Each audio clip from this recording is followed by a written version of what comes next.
ভাইরা আমার, এই ভোর রাতের দোয়া বড় গুরুত্বপূর্ণ। রমজানে কিন্তু সেই সুযোগটা আসে, এজন্য সাহরি করতে উঠলে একটু দোয়া করবেন, ঠিক আছে তো ইনশাআল্লাহ।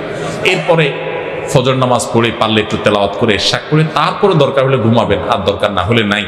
এবং ডিউটিতে যখন যাবেন, ডিউটিতে কোনো ফাঁকি দিবেন না, পথে কারোর ক্ষতি করবেন না, কাউকে খারাপ কথা বলবেন না, আজে বাজে জিনিস মোবাইলে দেখবেন না, হারাম থেকে বেঁচে থাকবেন। জোহরের ওয়াক্ত হলে টাইম মতো নামাজ পড়বেন, আবার আসর ওয়াক্ত হলে টাইম মতো নামাজ পড়বেন। বাসায় এসে স্ত্রীর সাথে ইফতার বানানোতে সাহায্য করবেন, শুধু মুছে তাও দিয়ে বসে থাকবেন না যে আনবে আর বসে বসে খাবো। একটু কাজ কাম করবেন। নবী সাল্লাল্লাহু আলাইহি ওয়াসাল্লাম মেয়েদের কাজে সহযোগিতা করতেন। এরপরে আগেভাগে ইফতার আগে একটু দোয়া করবেন। ইফতারের পরে সকাল সন্ধ্যার দোয়া দুরুদ ইত্যাদি পড়ে তারাবিতে চলে যাবেন। তারাবিতে সুন্দর করে মনোযোগ দিয়ে কোরআন তেলাওয়াত শুনবেন। তারাবিতে কি পড়েন, হাফেজ সাহেব কি পড়েন সেটা তো আপনি শুনেন, বুঝেন না। এই জন্য একটা বই আমি লিখেছি এবছর, নতুন আমাদের বের হয়েছে, তারাবির সালাতে কোরআনের বার্তা। একটু দেখে নিতে পারেন যাওয়ার আগ দিয়া, যে আজকের তারাবিতে হাফেজ সাহেবরা যে পারা পড়বেন সে পারাতে আল্লাহ কি বলছেন, 3-4 পৃষ্ঠা এখানে দেওয়া আছে। দেখে নিলে আপনার তারাবিতে আপনি আলাদা একটা তৃপ্তি পাবেন। এরপর তারাবি পড়ে এসে যত দ্রুততার সাথে সম্ভব শুয়ে পড়েন, কারণ ভোর রাতে আপনাকে উঠতে হবে। এভাবে আপনি পুরো রমজান মাস গুনাহমুক্ত থাকার চেষ্টা করেন, হারাম মুক্ত থাকার চেষ্টা করেন। অন্য আমল করতে পারেন আর না পারেন, এটা হবে সবচেয়ে বড় সার্থকতা ইনশাআল্লাহ। এখন কথা হলো, আমরা তো মুসলমান হয়েও মিথ্যা কথা অনেকে বলি। এই যে মিথ্যা কথা মাঝে মধ্যে বলি, এর ফলে আমরা কি মুনাফেক হয়ে যাব কিনা? যদি মুনাফেকের মার্কা কোনো মুসলমানের মধ্যে থাকে, তাহলে সেই মুসলমান এজ এ মুসলমান ভালো মুসলমান থাকে না, কিন্তু তাই বলে তিনি বড় মুনাফেক, যেটার ফলে মানুষ ইসলাম থেকে বের হয়ে যায়, সেই মুনাফেক হয় না। মুনাফেকি দুই প্রকার, একটা ছোট মুনাফেকি আর একটা বড় মুনাফেকি। ছোট মুনাফেকি হলো মুসলমান হয়েও অমুসলমানের কাজ করা, মুসলমান হয়েও মুনাফেকের কাজ করা, অন্তরে ঈমান ঠিক আছে কিন্তু কাজে উল্টাপাল্টা আছে, এটা হলো ছোট মুনাফেক। আর ভেতরেই কুফরি আছে, ঈমান নাই, এটা হলো বড় মুনাফেক। বড় মুনাফেক বেঈমান হয় যদি অভ্যাস ত্যাগ করি, আল্লাহর কাছে মাফ চাই, ফিরে আসি, আশা করা যে আল্লাহ মাফ করবেন।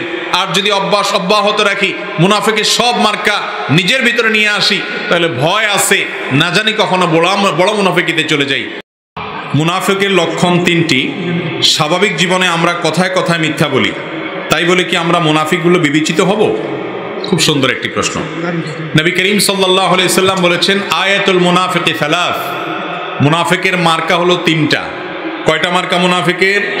3টা। 1, ইজা হাদ্দাসা কাযাব আও কাযিব, যখনই সে কথা বলবে মিথ্যা বলবে। যখনই সে কথা বলবে কি বলবে? মিথ্যা বলবে।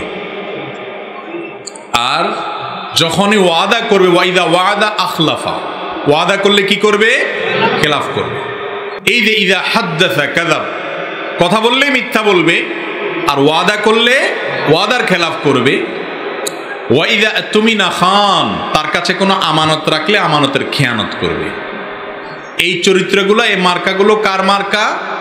মুনাফিকের মার্কা। সাম্প্রতিক সময়ে মোবাইলের মাধ্যমে বিয়ের প্রচলন শুরু হয়েছে, বিষয়টা কি জায়েজ আছে? পরিষ্কার হওয়া উচিত। দেখুন, মোবাইলের মাধ্যমে বিয়ে জায়েজ আছে, একটু ব্যাখ্যা আছে। এক পাশে ধরেন কথার কথা পাত্র বিদেশে আছে, পাত্রী দেশে আছে, তাহলে নিয়ম হলো মোবাইলের মাধ্যমে পাত্র পাত্রর বাপকে, ভাইকে, কোনো একজনকে দায়িত্ব দিয়া বলবে, অমুকের মেয়ে অমুককে তুমি আমার সাথে বিবাহের প্রস্তাব দিবা, বা তারা প্রস্তাব দিলে তুমি আমার পক্ষ থেকে এই মহারণা বিনিময়ে কবুল করবা। এই দায়িত্বটা একজনকে দিবে।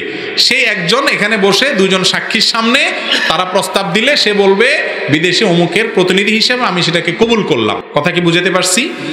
এটাকে বলা হয় তাওকিল পদ্ধতি, অর্থাৎ প্রতিনিধির মাধ্যমে বিবাহ। এই বিবাহটা হলো ফোনের মাধ্যমে বিবাহের ক্ষেত্রে এই পদ্ধতির কথাই সারা বিশ্ব উলামা একরাম বলেন।